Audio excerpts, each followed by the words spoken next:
Hi guys, and welcome to another Wargame Red Dragon tutorial video with me, Bubblebox. And today we're going to be looking at the helicopters, and I'm going to do two videos on the helicopters. The first one today is going to be looking at the helicopter unit management, and the second one is going to be looking at more specific types of helicopter using the USA and Russian decks as examples as per normal. So, helicopters. Well, helicopters are all important in Wargame Red Dragon. They are the most mobile units in the game, making them ideal for maneuver warfare.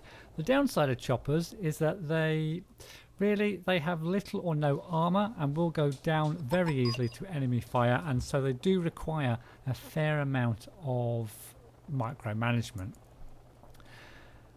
So the best thing is that they can fly over terrain, they're not hindered by natural relief at all, they're very, very mobile. They also operate, and this is quite important, at 3 altitudes, and again this requires a little bit more micromanagement. They can either be on the ground, they can be at low altitude, or they can be at a high altitude. The default is low altitude, which makes them less conspicuous but does reduce their vision somewhat. Also, if you leave a chopper for any period of time, it normally defaults to this low altitude position, and if you bring one in from your deck, it will default to the low altitude position when it gets to its position, if it can.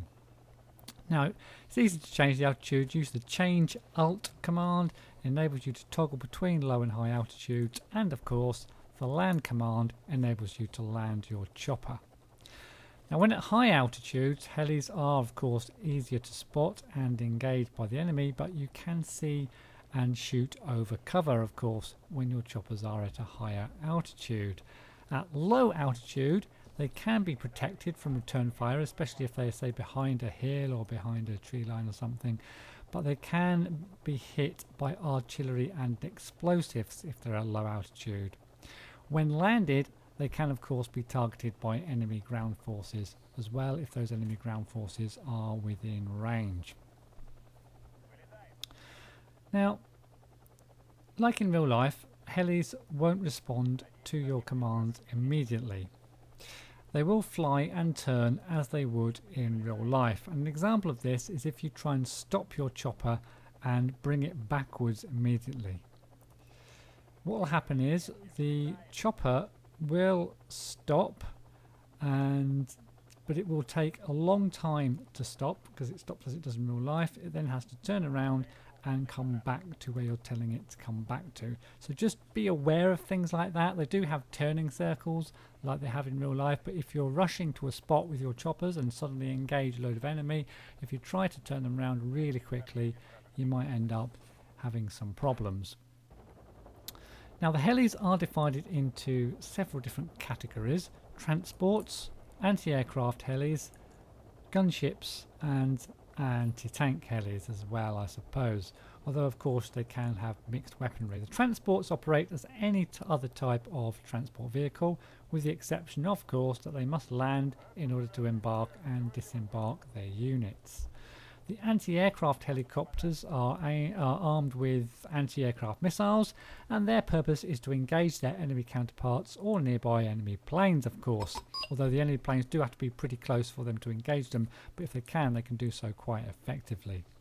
Third type are the gunships. Now, the gunships are equipped normally with a variety of weapons, mainly focused on anti-personnel fire, such as rockets, machine guns and autocannons. They're capable of engaging most targets, really, armoured and unarmoured, apart from the machine guns, which I'll talk about briefly shortly. Then you've got the anti-tank helicopters, equivalent to the ATGMs on the ground. Their weapons, of course, aimed at destroying armoured vehicles, tanks and stuff like that. They benefit generally from a strong range and good penetration capabilities.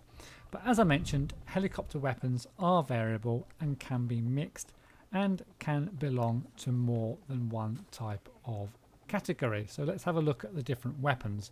Now, one of my favourites are the rocket pods, and I always bring my infantry in where I can, because it can be limited sometimes with the choppers with rocket pods on, because the rocket pod choppers can be useful throughout the whole game.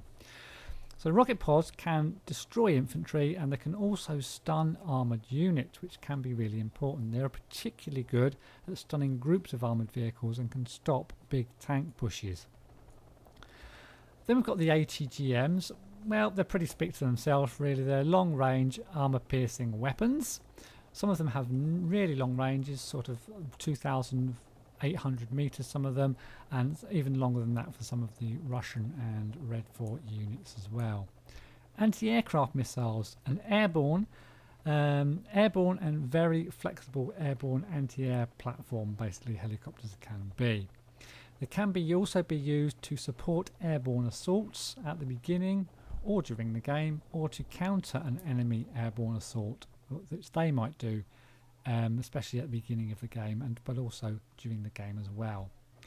Now, machine guns I briefly mentioned. I don't find them very effective at all, and I try to avoid bringing those into my decks if I possibly can. They can shoot infantry, but do need to get quite close to do so, and they're very ineffective or useless pretty much against armoured vehicles and tanks. Autocannons, on the other hand, can be pretty good. They are good against infantry and can shoot with a good effect at armoured vehicles and even at tanks, because they're targeting the top armour, and they're pretty good at shooting at other choppers as well, other autocannons. So that's pretty much it for the unit management of helicopters. They take a little bit of getting used to, but as I say, because of their manoeuvrability, they're one of the most amazing units in Wargame Red Dragon. Now, to finish off this tutorial, I just want to give you 3 tips. The first one is, if your helicopter runs out of ammo or gets damaged, to return it to your fob, if you just click near your fob, it won't land at your fob. But if you click your unit and then click onto the fob, your helicopter will go to that fob, land and resupply with fuel and fix itself up if it needs fixing up.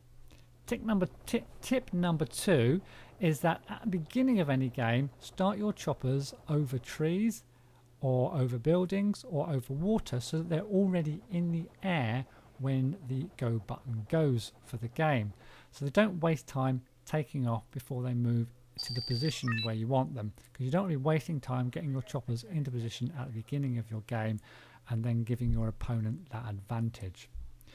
The third tip, and it's the one that I sort of fail to do many a time, and many players do, is try not to forget about your choppers. Especially your recon choppers and things like that, try not to forget about them, forget where they are, because, or if you do think you're going to go to a different part of the map for any period of time, just pull your recon choppers and your other choppers back a little bit, because if they get spotted by the enemy, they will get destroyed. So that's about it. A bit of a shorter video, but I just wanted to do helicopter unit management before I look at some of the individual helicopter units in the next tutorial. So I hope you enjoyed it. Please do comment, like and subscribe, and I'll see you in the next one.